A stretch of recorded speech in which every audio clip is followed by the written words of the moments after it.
episode of the JR Take Sportscast. As always, Jonah Hoffman and Ryan Rogers coming at you with our, like I said, third episode. And Ryan, we got the Kraken moving onto the second round, beating the defending champion for the first time in a franchise's first appearance, knocking off defending champions.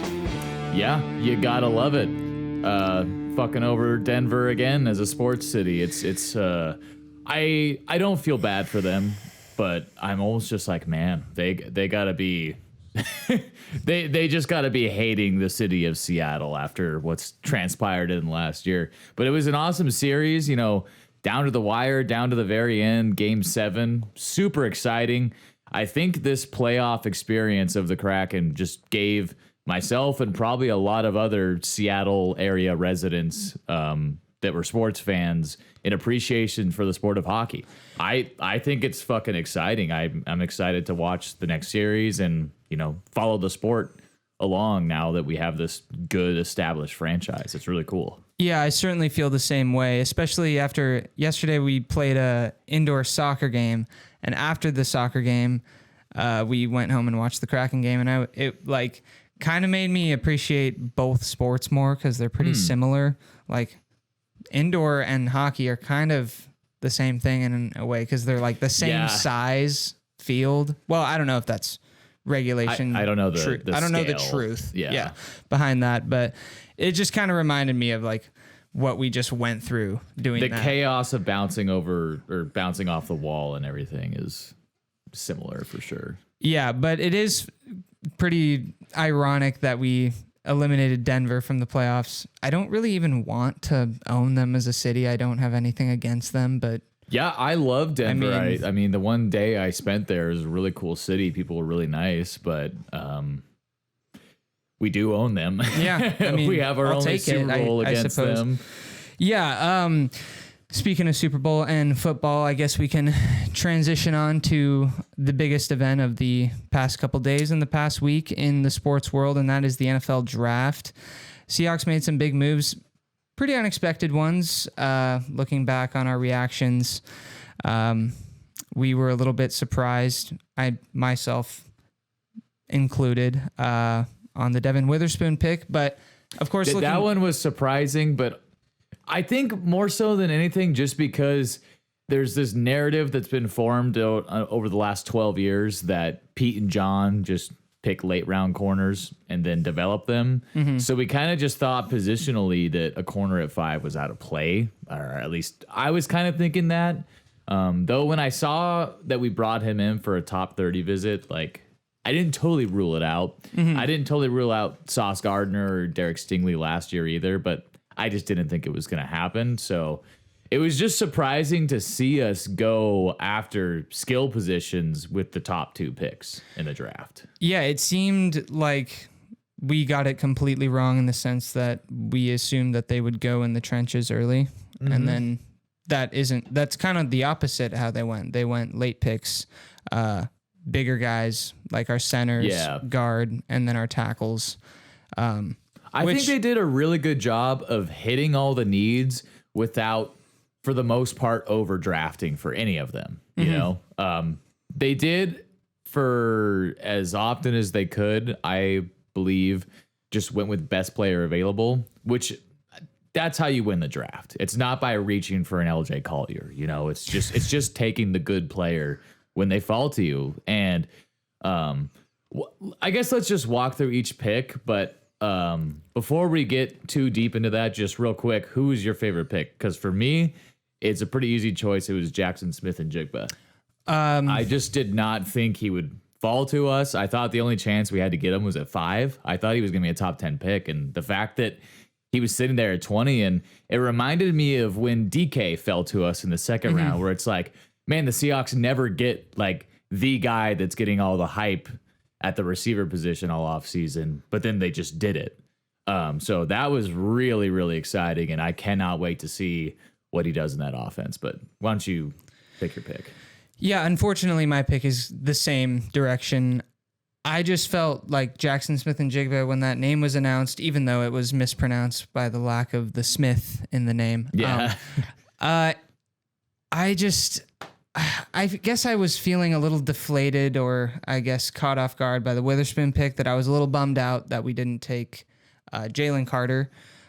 So when we took Jackson Smith and Jigba, that was the best player available at that position. And it was nice to get the first best player available at that position. Yeah. I mean, even though we did that with Devin Witherspoon too, there was just a lot more hype, I guess, surrounding an offensive skill player. I mean, you have him in the conversation for fantasy purposes too. So it was just really fun to see a receiver like that, given the fact that he played with a lot of other big names coming out of that school. Him for sure. That was my favorite pick. It's going to be nice to finally having that third receiver and not really having to worry about, whether or not David Moore or Marquise Goodwin or whoever our third receiver, D. Eskridge. Yeah. We have a real talent at the wide receiver 3 position. I don't even know if D. Eskridge is going to be able to make the roster this year, to be honest, because some of the undrafted guys we got, I think are higher upside than him. Mm-hmm. But moving on, I guess let's just backtrack and just go pick by pick, quick analysis of them and what you thought of the pick. You've alluded to it a little bit, but the Devin Witherspoon selection, I actually... The last 2 weeks of the pre-draft process, I started actually looking into him and Gonzalez a little bit because I was like, well, what if they do take a corner? And Gonzalez had the size profile that's more typical of a Seattle corner. But the thing about Witherspoon that stands out is you watch his tape and it's like he's a mini Cam Chancellor. He seriously rocks people, and people that outweigh him by 40 or 50 pounds. It's nuts. I don't know how he does it because he's not a big guy, but he's easily the most physical corner in this class. Mm-hmm.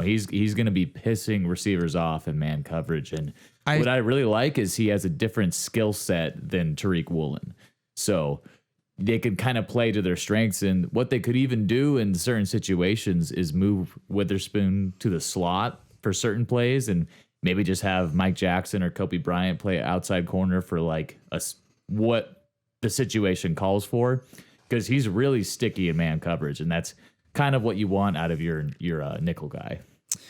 Yeah, certainly in reference to the hard hitting and the mini Cam Chancellor, I was watching a couple videos of him after we made our selection, and I think the game against Michigan where whoever the running back is for Michigan or was at the time, there was a play where he hits him in the backfield, and then the next play it's the same player and he blows him up at the line of scrimmage. But it was pretty cool just seeing one-on-one tackles being made in open field, because that was something that we just couldn't do. So seeing that, I'm like, okay, well, that's going to solve that really frustrating experience every Sunday. He's a kind of an unconventional route towards helping the run defense, I feel like. Yeah. And I feel like that was kind of the thought in mind when they made this selection, is not only is this guy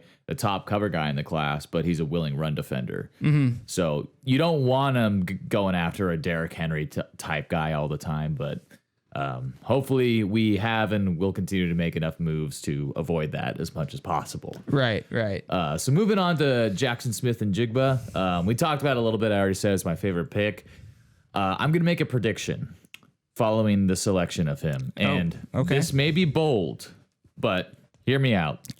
I think health permitting, including the quarterback room and the receiver room and the offensive line, if we have decent health, minimal injuries this year, I think in this offense, Geno could possibly throw for 5,000 yards this year. And I'm going to make an absolute prediction he's going to at least hit 4,500, shattering the franchise record. Because I don't think we've had, especially when you throw in some of the running backs we brought in, the amount of capable pass catchers in this offense, I don't think it's ever been this good before. Our tight end room is excellent. The 3 receiver set we can bring out is the best that we've had probably ever, in my opinion. And we have a couple of really good pass catching running backs now. So, you improve the offensive line, you get a real center in there like Evan Brown, give Geno a little more time back there. Abe Lucas, Charles Cross develop more. I think this selection, I love it because it was the most win now move we could have made at 20. So that's my thoughts. Yeah, like I said earlier, the selection of Smith and Jigba answers so many needs we have on offense and pretty much puts to bed any questions of that third receiver coming in the offseason and taking a chance on a 30-something-year-old guy that didn't pan out, and let's see if he can work well with Pete Carroll. Let's see if he can bring the best out of X player. And we've just seen that story not pan out so many times. So it's nice to see a talented, promising player with a high ceiling and a high floor come in and really work off the coattails of DK and Lockett. I think he's going to obviously shine because DK, when he's, having his battles, his mental trash talking extravaganza, whatever he's doing, that everyone's going to be not thinking about JSN and Tyler Lockett. Yeah. And then if they do, then that frees up DK. Exactly. And the number one thing over and over again is he gets open. So that's so on that note, it's really funny. I had not thought of this until like a couple days ago, but someone said that JSN reminds them of a like giant Doug Baldwin. And I never thought about it. But then when I watched his release and how shifty he is, he's a bigger guy than Doug Baldwin, about like 15, 20 pounds heavier, a couple inches taller. But he reminds me so much of him, the way he runs routes. And, I think Doug Baldwin is one of the best receivers in franchise history. Super underrated guy. If he played in a more high volume offense, he would have had several more 1,000-yard seasons easily. So already a great player, but JSN's ceiling is a lot higher than Doug Baldwin's was. I agree. And my favorite thing personally about JSN is his ability with the football after the catch. His shiftiness, as you were just saying, of his ability to cut up and down the field and kind of make those juke moves while sprinting is very impressive. Yeah. Not a lot of guys can do that. I think it was in the Rose Bowl, the clip I think everyone has seen a million times of him catching the pass over the middle. And then I think there was a few defensive backs around him and he shifted one way, did a reverse cut back, and then went left again. And it was a clean move and it seemed like he did it with ease. So yeah, that's, I think, kind of like Bijan. He doesn't look like he's moving that quick, but his balance is the best I've seen from a receiver in this class and probably for a while. Yeah, it's really funny you say that because I was going to bring up when I watch JSN, I oddly think of a lot of things, but some players that just kind of have this thing about them that he has that I see in Bijan and I see in Bryce Young is the game just feels like it's on easy mode when the ball's in their hands. Like it's really cool that you said Bryce or Bijan because the way they both run, they don't look like they're trying that hard or moving that fast, yet they're scoring 80-yard touchdowns. So you're like, okay, your eyes are just kind of like lying to you. It's an interesting thing, but yeah, he doesn't have like burner top end 3 or 4.35 speed, but the thing that he has that shows up in the testing numbers that matches up with what you see on film is he had the fastest 3-cone drill of anybody at the combine.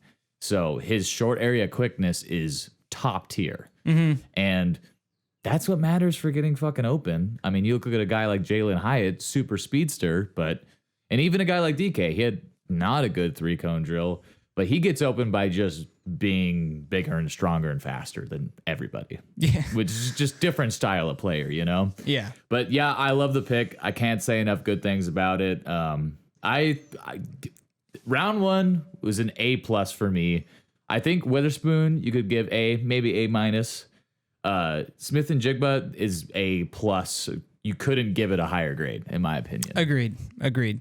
We'll move on to the third overall pick. Kind of a similar reaction to the Devin Witherspoon pick, maybe not as dramatic, but I was a little bit like, okay, Derek Hall. I don't really remember where I took him in the draft.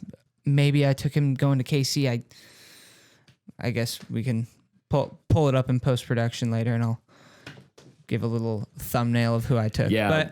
But Derek Hall, we immediately watched a highlight video of his on YouTube after the pick, and we were like, okay, he looks like he is scary. Yeah, I think this was a case, initial reaction, I was just kind of like a little deflated. Mm-hmm. But the thing was, I think it's just because this is a guy that slipped through the cracks when I was doing research and analysis on the players coming up through this class. I also was thinking if we were going to go edge, because I didn't see it as a huge need, it was just for Will Anderson or Nolan Smith in round 1.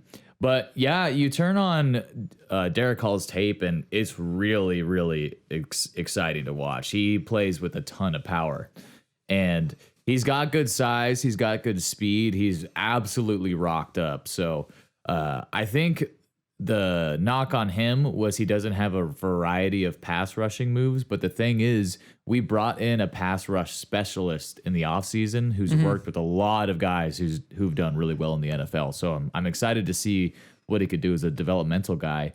But the thing is, I think he might actually end up beating out Boye for starting time this season. I think Boye is even more of a developmental prospect. I think Derek Hall coming out. What's Boye's timetable? Sorry to interrupt you, but like, had they ever said how long what the ETA is on his NFL ready productivity? I feel like I just keep hearing, he's raw this, he's raw that. That's why he's not doing anything. And it's just like, what does that mean in the long run? I saw people say like 2-3 years. I don't know. The thing with Boye Mafe is he was a 24-year-old rookie. So he's going to be hitting his theoretical prime at like 27.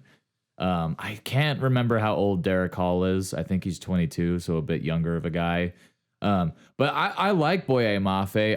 I just think Derek Hall and Uchenna from day one could be like in a really, really good, just disrupting combo. And then you rotate in Boye and Darrell Taylor, and you have a nice mix of pass rushing abilities there. Yeah.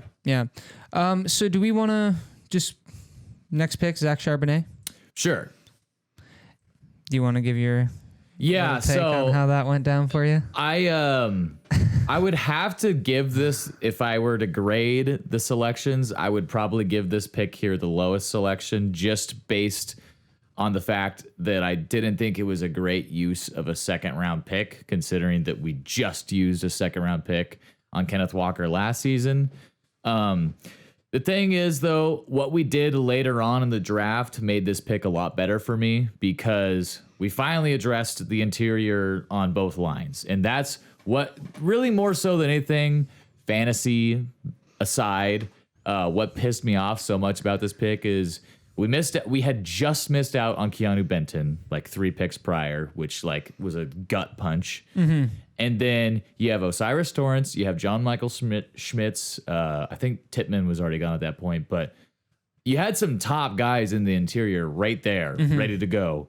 You don't take them. They immediately get taken afterwards.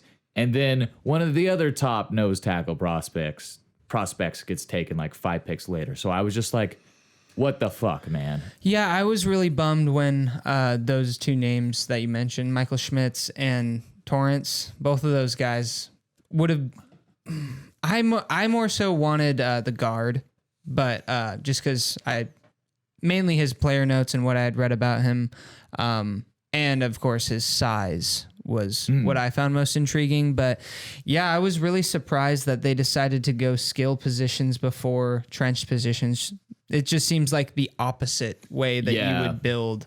But I mean, maybe they feel like they can hit diamonds in the rough with those bigger guy positions. I don't know, the guard out of LSU. I guess we'll get to him next. But I want to actually talk about Charbonnet. Overall, the Charbonnet pick, I'm really looking forward to, just because of size. And I was looking at tape today, and he can catch the ball out of the backfield. Yeah, you know who he kind of reminds me of, which is a good thing? Matt Forte. He reminds me of him a lot. That's funny. Someone else said that today. I think Chip Kelly actually said that about. Did he go on?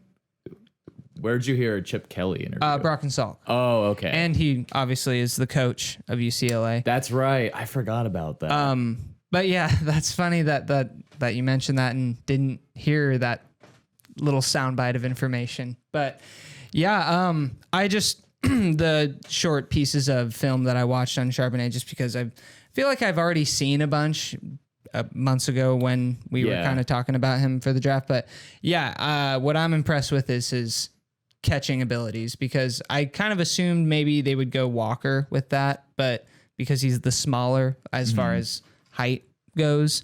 But yeah, I think it might actually be the other way around, and we might be pounding the rock with Kenneth, and the scat back duties might go to Zach Charbonnet. Who knows? Well, I actually, so all the negatives aside, purely just talking about this guy as a player, I actually do really like the pick, because I wanted Seattle to get 2 running backs in this draft, because we only had 2 on the active roster. Now we have 4, and we'll get to the 4th guy later. But we have 4 running backs on rookie contracts, and 3 of them are very talented. And the thing about Charbonnet is he has a totally different skill set than Kenneth Walker. He did catch the ball in college quite a bit. He has third down back capability. And I think Kenneth Walker does too. I think he's a complete player. But this guy is 15 pounds heavier. He's a stout, big guy. People kind of bounce off of him. And Kenneth is very, very determined with the ball in his hands. But he's more of a shifty, make you miss kind of guy. And Charbonnet is just going to bowl your ass over. And what I love about that is you can, split them on series or just like, rotate them so you're not overworking a guy and upping their injury risk potential. I can't really remember how many times we ran an offensive scheme where we had like Rashad Penny and him on the field. Did we ever run that too often? I can't really remember anything. There wasn't that many Penny games because remember Walker was hurt immediately. Oh, and then that's right. There was like 2 games where they played together, and they were both getting quite a few snaps. But then Penny got hurt, and it was like... Well, I'm curious to see if they run plays where, like, I don't know if you remember when, like, Russ would run out of the pistol, and, like, we'd have Marshawn and, I don't know, Turbin or whoever else on the field. I'm interested to see if we do that with the 2 of them.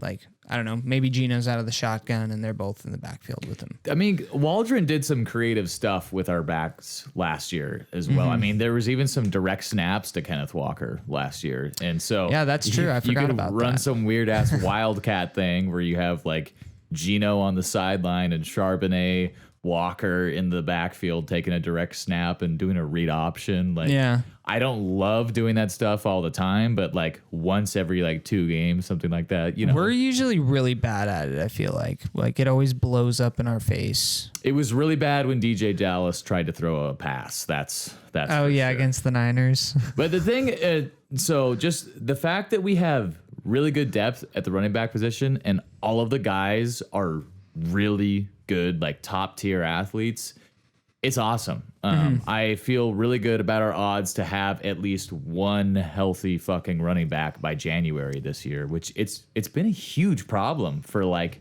7 years in a row, running back health. So Charbonnet pissed me off at the time, but mostly because of the picks we made later in the draft, which I think our day 3 was another home run. I would give day 2 a B. Maybe, just a solid B, because I think Derek Hall to me was like a solid player. Give that a pick. Maybe give the Charbonnet pick a B-, but the trade we made with Denver, we only moved back 25 spots, and we netted a 3rd next year. Like, that's a really good trade. Yeah, so I don't think I actually gave my draft grade for the first round. I would give it an A, probably, like you said, A- for Devin Witherspoon, and then A+ for Smith and Jigba, and then those kind of canceling each other out naturally. It just turns that into an A. And then for round 2, I would probably give a B-.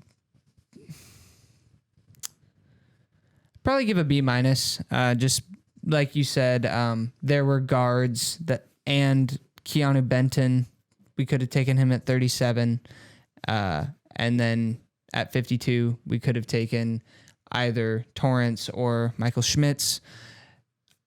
Again, these are my grades, so yeah, I could be wrong here, but that's who I would have taken if I was Pete Carroll and John. I think it's fair to criticize what we did on day 2 for sure. But we got 2 good players, so I'm not mad. I'm in fact, now that it's a done deal, I'm over it. Like I'm like, fuck yeah, these guys are gonna be sweet. Well, I'm also just really surprised that we went after Charbonnet because he was like definitely the 3rd most talked about. Like I didn't think he'd still be there. Frequently honestly. heard name that I would just constantly keep hearing about as far as who the top 5 talented running backs were in this draft class, and. Yeah, I just didn't expect us to prioritize talent at that position in such a high spot in the draft. Yeah, I'm with you there. But moving on to our next pick in round 4. So this is when we did finally go after the big boys. And first one, Anthony Bradford, guard out of LSU. So this guy actually was a fucking awesome pick. Looking back at it, he was projected to go even as high as round 2 or 3. He's a huge man. I think he's in the 330s, and he tested really, really well at the combine. Like, I think he had like 29 reps of 225 or something like that. But he may not be a starter day 1, but this guy is going to push Phil Hennings for playing time. And at the very least, he's quality depth that he's probably immediately right now the 3rd best guard on our team at worst. And for a 4th round pick, that's solid. I mean, you can't complain about it. And it was a huge need. We had no depth there. You know, we're talking about moving Jake Curran inside to play guard because we have such little depth. Well, like I was saying earlier about the guards that were left at around 52 to 37, and the centers that were all the interior offensive linemen. I was sort of thinking, like after we took Charbonnet, like maybe they know what they're doing in the sense like we don't need like superstars at these positions, even though they did have Max Unger and he was a Pro Bowler. Like I think, like Brock said the other day, like they zig when others zag, or vice versa, however he said it. Maybe they're just building the blueprint the way they want to do it. And I think taking that guard out of LSU, to be honest, I didn't really know too much about the players after round 3 because we only did mocks of rounds 1 through 3. But again, I was kind of relieved to see, like you were saying, day 3 was sort of a home run as far as needs being addressed. And I think taking the guard, if it wasn't going to be a guard, a defensive tackle, or a center at this pick, I was going to be upset with the pick. Yeah, it was about time to riot because going into day 3, I was like, dude, we don't have a nose tackle on the roster. We have like 3 guards total. Like, come on, let's. And I still think they maybe need to get one more tackle. They do. I think we should just re-sign Al Woods personally. That's kind of what I'm wondering if they're going to do, because I guess the only thing that would prevent that is him not wanting to come back. Or unless maybe they just aren't interested in what he had out there, he put on the field. But I thought he was awesome. I don't see how they could think that because he was one of our best defensive players last year, and I think the only thing is he's old. Yeah, he's definitely the Red Bryant of this generation Seahawks, and you saw what happened to our defense and our run game, or our defensive run stopping abilities when he left. It kind of fell apart, even though we did make it back to the Super Bowl. Like, losing him hurt. And well, when you have a fucking 340-pound monster out there, it's like, yeah, that's going to make it a lot harder to run. Yeah. So I guess point being, to sum up, I didn't actually know that much on Anthony Bradford, but I'm just glad that we drafted a guard at that pick in general. He's a name that I had seen come up here and there, but it wasn't until after we made the pick that I kind of did more of a deep dive on him and watched some tape, and he's a road grader. I think he's going to be immediately a really good run blocker because he's a big fucking guy. But moving on to the next pick, other side of the ball, rejoice, we finally have a natural nose tackle on the fucking roster. It is crucial to have one when you run a 3-4 defense. But I wonder Cameron if this guy Young played with Charles Cross. I think he did. Oh, interesting. He might have. Don't quote me, but I think they both played under Mike Leach at Mississippi State. So cool. Rest in peace, Leach. Yeah. Cameron Young out of Mississippi State, natural nose tackle, about 305 pounds, so a little bit undersized for a nose, but I mean, a nose you typically just want to be at least 300. There's no requirement that they have to be the size of Al Woods or, Vince Wilfork back in the day. Those guys are actually kind of outliers. Normally it's about 310-ish. Aaron Donald isn't 300 pounds, is he? No, he's only, I think he's like 280. Yeah. Only 280. But yeah, this is a great pick. This guy is a run stopping specialist. So the main thing about Cameron Young is like he doesn't offer a ton of pass rushing versatility, but you don't really, having that in a nose tackle is more of a luxury than a need, because these guys, their entire job is to take up space and just eat the running back when they get in their way. And that's what this guy does. So right now, he's the starting nose tackle on our team. So we're getting a starting crucial defensive line need filled here in round 4. And yeah, I agree. I think we should bring in at least one more guy for depth. And Al Woods would probably still be the starter between the two, but rotating those guys, on the D line, you need a good rotation. They can't play the whole game. It's too exhausting and they're too huge. But this guy is, I just think, a perfect pick for what was available at the situation. And on this note, real quick, I can't remember his name, but we signed an undrafted rookie free agent who's 345 pounds, also a nose tackle. Get this. He put up 31 reps of 225 when he was 15. Is that not like the most disgusting thing you've ever heard? I almost don't even believe that. I watched a video of it. That's wild. And then what's his name? I'll have to look it up after this podcast, but yeah, I'll send you the video of it, because you just see this huge person doing 31 reps at 225, and then when they lean up, it's just a kid. He has a total baby face. You're like, what? So who knows how many he can do now? Probably 50. But he wasn't even invited to the combine. But I don't know if he's going to make the team, but apparently this person who I can't think of has a good chance of being a contributor, especially if we don't end up re-signing another nose. But anyways, what'd you think of the Cameron Young pick? I think you pretty much hit all angles. Just relieved to get the tackle pick finally addressed.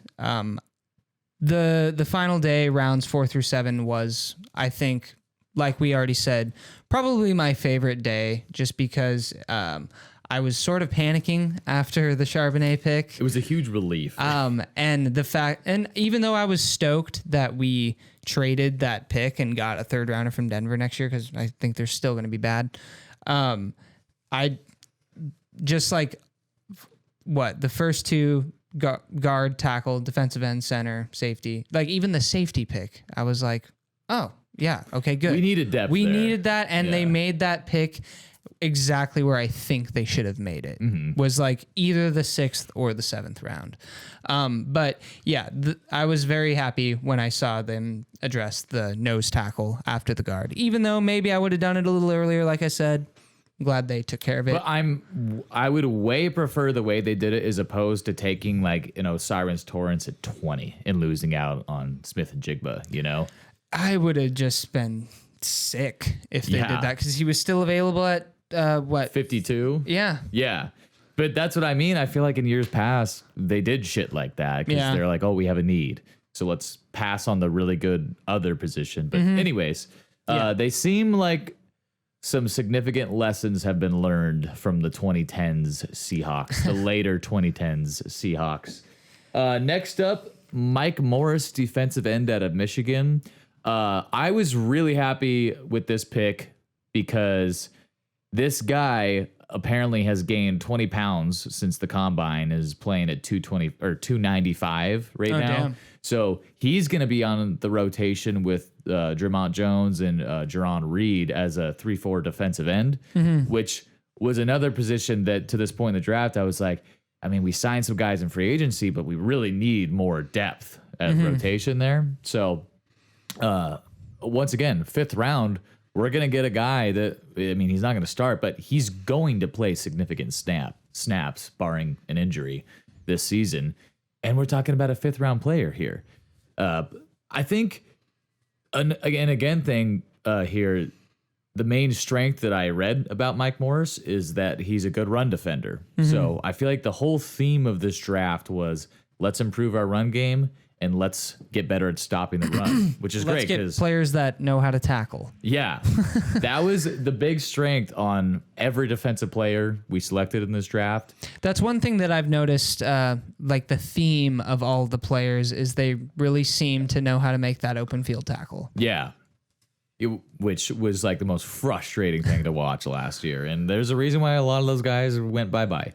So, I'm not going to say I knew too much about this guy going into it, but I'm stoked we have him, you know? Yeah, like, again, this has been my narrative. I'll just beat this into the ground. But, yeah, I was happy with the position selection.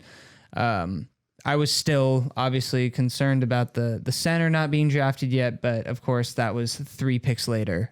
So it didn't. We were also golfing, so it's not like I was paying close attention to day 3 anyway. Yeah.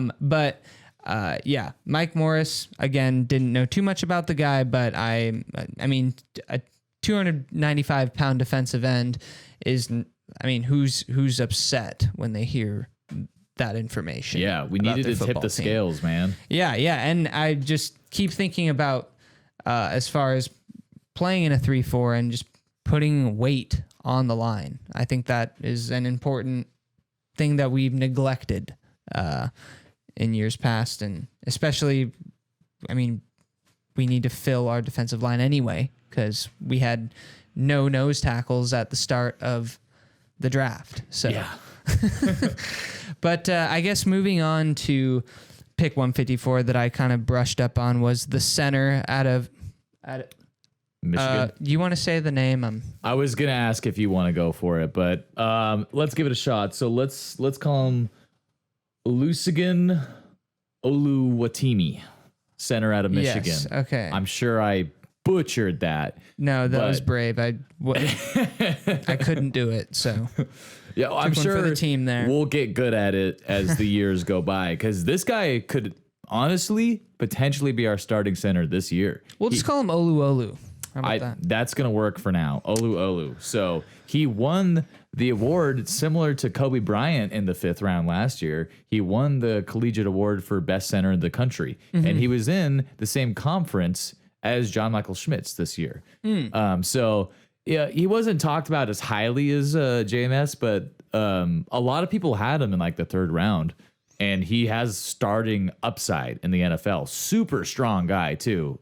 Another larger center prospect. I think he's also in the 330s. That was something that I noticed watching the short clips that were attached to his name after we drafted him, was that he looked physically like larger than a John Michael Schmitz. I kind of thought we were gonna go athletic, smaller center. That was kind of what I pictured us doing. I was shocked Luke Whippler wasn't the selection here, because he made it all the way to the 6th round, but obviously they drafted this guy over him, so clearly they value that strength profile more than the athleticism, which was just, I guess, the opposite of how I thought they would go. But yeah, I mean, same. The last small athletic center we had was Joey Hunt, and do I need to even say anything about that? Say no more. Sorry, Joey. But one thing I noticed about this draft, looking back at it, besides one pick, all of these players were either in the SEC or the Big 12, which are, two of the top conferences. And that's just something I really like because these are the guys that are playing elite competition all the time. Mm-hmm. And they seem to be, based on the interviews I've heard, like pretty high character guys as well. Just out of curiosity, not to debunk your statement, but is New Mexico in? That was the exception. Where are they from? Or what conference is that? Is it not some the Pac-12? Southwest? I don't know. No, I'm guessing they'd probably be in like a conference with like San Diego State or something. Yeah, like that. I don't know what that's why I excluded Jared. Yeah, I don't know. Anyway, moving on. But yeah, just to wrap up the Olu pick, I think this is a steal in round 5. Mm-hmm. I would have been fine taking him in round 3, but we traded the pick. So Evan Brown right now is probably the starter, but this guy could be the starter next year, could be the starter this year. We'll see. And I think he's going to be a good player. Moving on to the next pick. This is a player, not going to lie. I think I read his name somewhere on the internet like one time in the 3 months we've been looking at players. Don't know a whole lot about Jarek Reed II at all. Safety prospect out of New Mexico. But what I've learned in the last 48 hours is that, he has slot corner versatility, but is a natural safety. He's a bit smaller than some of the safeties we've brought in years past. But the thing is, he gets a lot of comparisons to our current starting safety in Quandre Diggs and where he was at coming out of college. So I like addressing this position because we did need depth in it after losing Ryan Neal. Mm-hmm. And you listen to the way Pete and John talk about him. For some reason, they sound more excited about him than anyone else they picked. So obviously this was their guy. They really wanted Jarek Reed. So I trust their evaluations of DBs. Yeah, besides Tedrick Thompson. I'm like you, except worse. I never had read that name before that moment he was drafted in my life. So, but welcome aboard, Jarek Reed. I'm stoked that we drafted a safety because, like you said, I think we do need depth there. That's probably 2 of our older guys at that position that we rely on a lot. And going into this year, I mean, every season we've had him. Jamal Adams has been hurt at some point or another.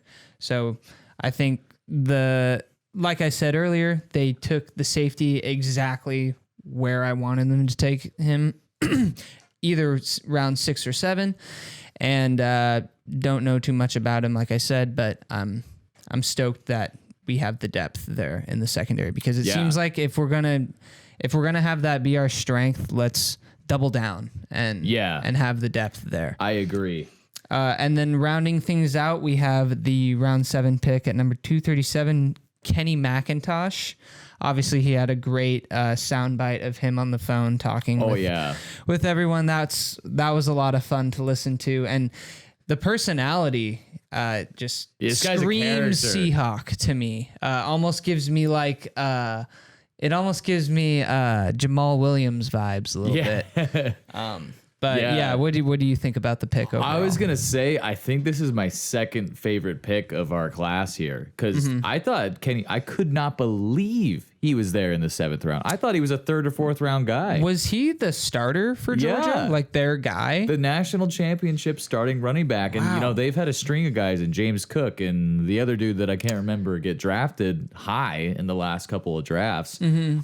I don't know what happened here. He's got receiver versatility. He's a tough physical runner. He can do it all. But you could line him up as a slot receiver. He's that good at it. If you watch his highlights, there's a ton of wheel routes and just outside throws that Bennett made to him like 40 yards downfield, and he's just running past a linebacker. I think he fell just because he ran a 4.6 flat, which isn't that fast. But so did Chris Carson.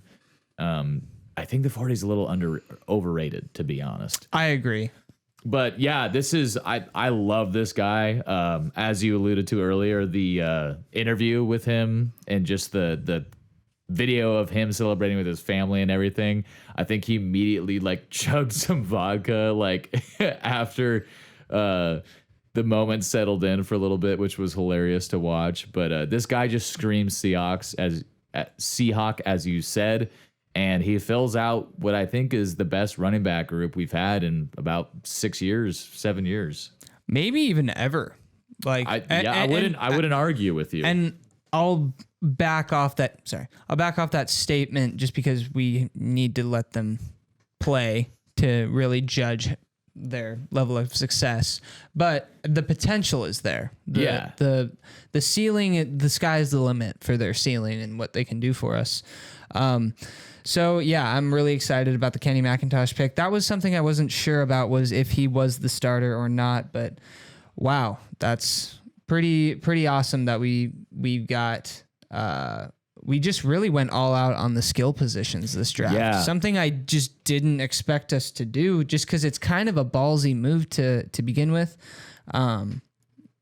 Because you always want to protect those skill players. That's why you always think about when teams draft franchise quarterbacks, you want to draft the offensive lineman first. That's kind of how we went before we drafted Russell Wilson. That is, yeah. We went after Russell Okung and took care of drafting Max Unger and whatnot. So I guess you could say though. So the interior of both lines, normally you can get good quality starters there in the later rounds, but like offensive tackle and edge rushers, you got to draft them high most of the time. And that's what we've done in the last two drafts for the most part. Yeah.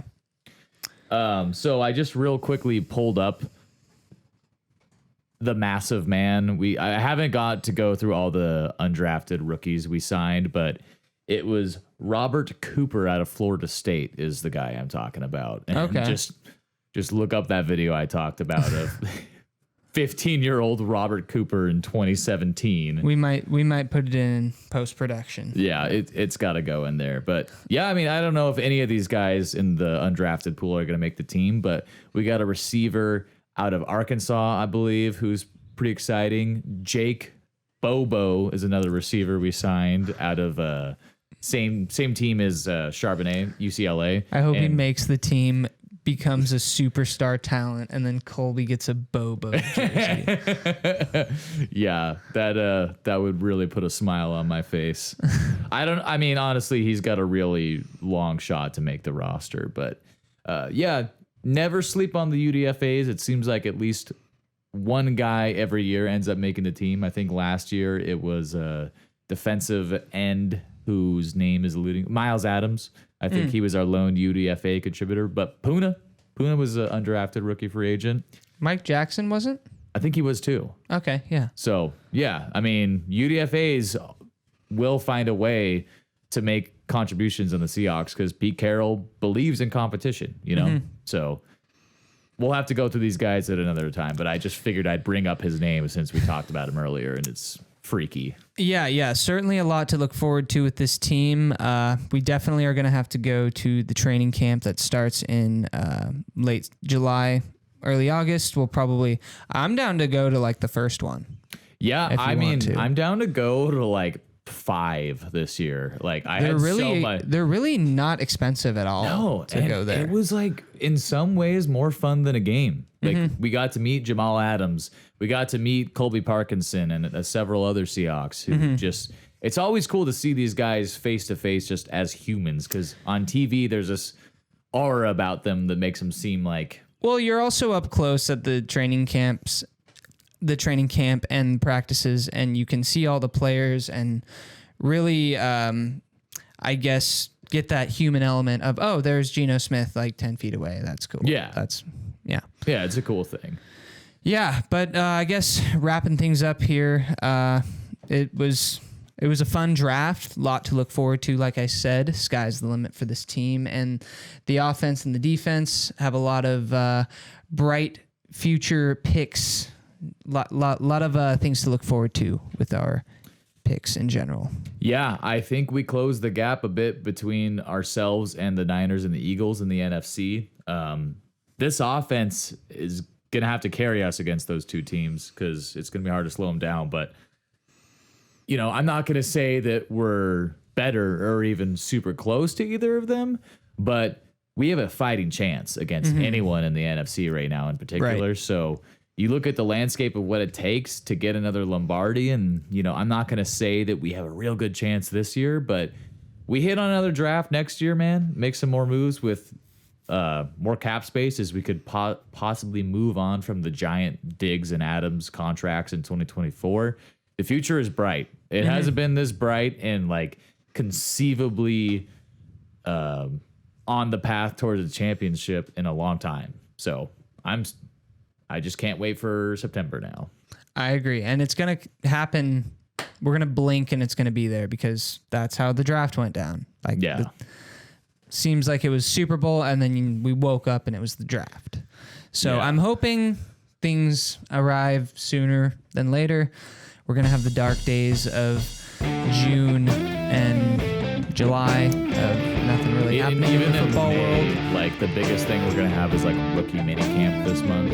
We're going to be like, hey, look at these guys. They're in a t-shirt and a helmet. Isn't that cool? Yeah, May is always kind of a boring month because also the Mariners are usually doing terrible around that time. So there's just nothing good happening in the month of May.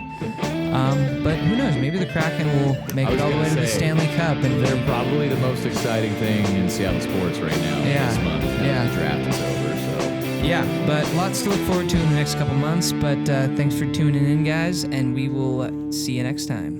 Indeed.